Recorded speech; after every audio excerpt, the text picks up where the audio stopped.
né? Muita gente achava bonito, né? Fulano conversando, Graciane, por quê? Você quer lá de lado do trio, mas depois, quando você chega em casa, como é que tá? Parecendo uma muriçocazinha no ouvido, né? Aquilo ali é justamente já estresse acústico que você já está sentindo. É muito bom você estar lá no trio dançando, mas é a mesma coisa de ter um lutador de boxe no seu tímpano, ó. O tempo todo com aquelas pancadas, principalmente na parte grave que vai ali no meio, tá certo? Então, é bom escutar som? É, mas existem limites, tá certo? Então, quando você está com o MP4, MP3, MP4, você está levando uma média aí de 80, 86 decibel no canal auditivo. Por isso que existe uma preocupação tão grande com as operadoras de telemarketing. Ah, professor, é besteirinha. Você imagina você pegar um cliente, tá? Uma pessoa estressada, falando com você no seu ouvido, mas eu não vou pagar não, eu não sei o que. Você, mas será que vai fazer algum efeito no seu ouvido? Vai. Porque vai juntar o ruído que ela está produzindo ali, mais estresse, mais pressão, né? Então, por isso que existe uma preocupação tão grande com o atendente de telemarketing. O pessoal que trabalha em atendimento telefônico com aqueles plugs, né? Diretamente no ouvido. Existe uma orientação para fazer revezamento dos ouvidos. Existe orientação para que ela tenha intervalo, tá? A legislação hoje já cobra o intervalo o intervalo de serviço, né? Tem algum tempo de intervalo de repouso auditivo, porque senão o bicho pega, né? A PAI está aí rondando, né? A perda auditiva induzida pelo ruído está rondando aí. É uma doença que é presente. Nós vamos trabalhar melhor ela quando formos tratar de doenças ocupacionais especificamente. Então, voltando a trabalhar do ruído, tá? Queria para a Billy colocar aí o slide. O ruído é um som desagradável ao organismo humano e a exposição a ele traz diversos problemas, né? O ruído, ele se propaga de duas formas. Dois tipos de energia. Primeiramente, ele vem com a energia mecânica, tá? Ele vai com a energia mecânica, o som produzido, chega no seu canal auditivo, chega nos três ossinhos, martelo, estribo, bigorna, tá? Faz vibrações na membrana tipânica e quando chega a nível da cóclea, tá certo? Que é um órgãozinho, um órgão de córtex na cóclea, ele vai se transformando em energia neurosensorial e vai passando a informação para a nervatura, tá? Que vai conduzir até o seu cérebro para poder se traduzir a questão do som e as identificações. Então é nessa questãozinha, quando chega, tá?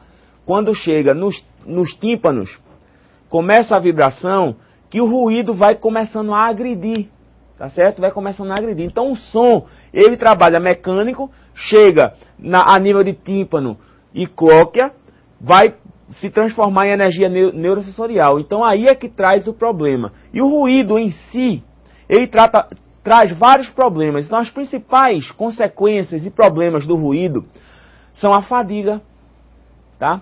Estresse. O indivíduo começa a ficar bastante irritado, né? Quem é que não fica irritado num ambiente ruidoso? Você pode estar até bem lá, tal, mas quando vai passando o tempo, vai dando uma certa irritação, né? Vai dando uma certa irritação. Estresse, insônia, dores musculares. Por que, professor, dores musculares? O ruído trabalha a nível neurosensorial, tá? Se ele trabalha a nível neurosensorial, tem reflexos neuromusculares também, tá? Perda auditiva temporária ou permanente, podendo se tornar uma PAI, que é a perda auditiva induzida pelo ruído, que aí já é a doença propriamente dita, tá? Aí já é o estágio final. Diminuição do libido sexual. O que é isso, professor? Diminuição do libido sexual. Bom, certo? Impotência sexual, trazendo para a nossa linguagem. Isso quer dizer que o ruído pode, não é que ele vai causar, viu, pessoal? Tem que ter muito cuidado com essas informações. Nós que somos multiplicadores técnicos em segurança, quando você for falar, ó, o ruído causa impotência sexual, ele pode causar, porque o ruído trabalha a nível de sistema nervoso, tá? Sistema nervoso central. Então, trabalha a nível de hipotálamo, trabalha a nível de córtex cerebral. Então, pode, com o tempo, tá? um excesso de estresse de ruído pode vir a causar a diminuição do libido, tá? Do desejo sexual. Não é que quem está exposto a ruído vai ter problemas sexuais, tá? Mas é uma possibilidade.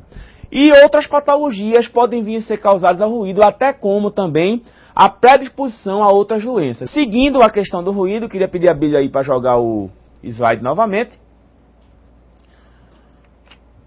A classificação deste ruído tá interessante. Lá na NR15, você tem a divisão do seguinte, a seguinte divisão dos ruídos. Ele divide em impacto, tá? E contínuo ou intermitente. O que é isso, professor? Ruído de impacto, ruído contínuo. Veja só. O ruído de impacto é aquele ruído que o pico sonoro dele chega a 0,0001 metros por segundo, né? Muito, muito rápido. Vou dar um exemplo de ruído de impacto. Quem já olhou construção civil, quando está no início, existe uma coisa chamada bate-estaca, né? Aquele negócio pei, que é aquela questão, água mole e pedra dura, tanto bate até que fura, né? Aquela zoada irritante. E aquela zoada de impacto. Um tiro, por exemplo, também é tido como ruído de impacto. São ruídos que têm um pico muito alto em determinado momento e baixam, cessam. Então nós chamamos de ruído de impacto. Ruído contínuo ou intermitente. O nome contínuo já está dizendo, aquele ruído que está sempre lá num padrão, tá? E está sempre num padrão. Está se mantendo no padrão X. Um grande exemplo, uma máquina funcionando. Ele vai ter um padrão X de ruído.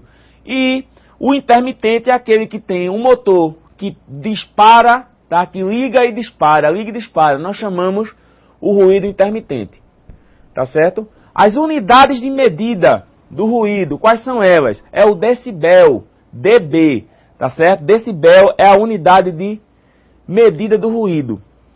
Decibel, entre parênteses, A, né, que é a faixa slow, ou seja, é uma faixa de resposta lenta. Eu uso essa faixa dBA para medir ruído contínuo ou intermitente, que ele tem que ter uma resposta lenta. Por ser um ruído contínuo, ele tem que ter uma resposta lenta. Decibel C é a faixa fast, a faixa rápida, de resposta rápida, que eu tenho que ter essa resposta para poder medir o ruído de impacto, senão eu não vou conseguir medir. E como é que se mede, como é que se mensura o ruído, professor? Queria pedir para a Billy voltar aí novamente. Como é que se mensura? Você tem os equipamentos de medição de níveis de ruído só para conhecimento do aluno, tá? Aqui você tem um decibelímetro analógico. Esse aí é bem antiguinho. Hoje você tem material muito mais moderno, tá? Digitais. Esse aí é o analógico de ponteiro ainda. Nesse decibelímetro você tem as faixas de compensação. Se você quiser medir ruído de impacto, você bota na faixa C. Se você quiser medir ruído contínuo intermitente, coloca na faixa A. E aqui do outro lado, eu tenho o dosímetro digital. É justamente para medir ruído por dosimetria. Eu vou colocar esse dosímetro no trabalhador, tá certo? E ele vai passar um dia todo de trabalho com esse dosímetro. E no final eu pego ele, que hoje nós temos dosímetros digitais, jogo no computador e vou ver as dosagens de ruído que ele teve durante o dia e fazer uma média, tá certo? Para ver como é que esse trabalhador está exposto ao determinado ruído. Então, esse decibelímetro aqui é o medidor de pressão sonora, que é vulgarmente chamado decibelímetro. Ele hoje tem versões dele muito mais tecnologicamente falando, muito melhores, tá?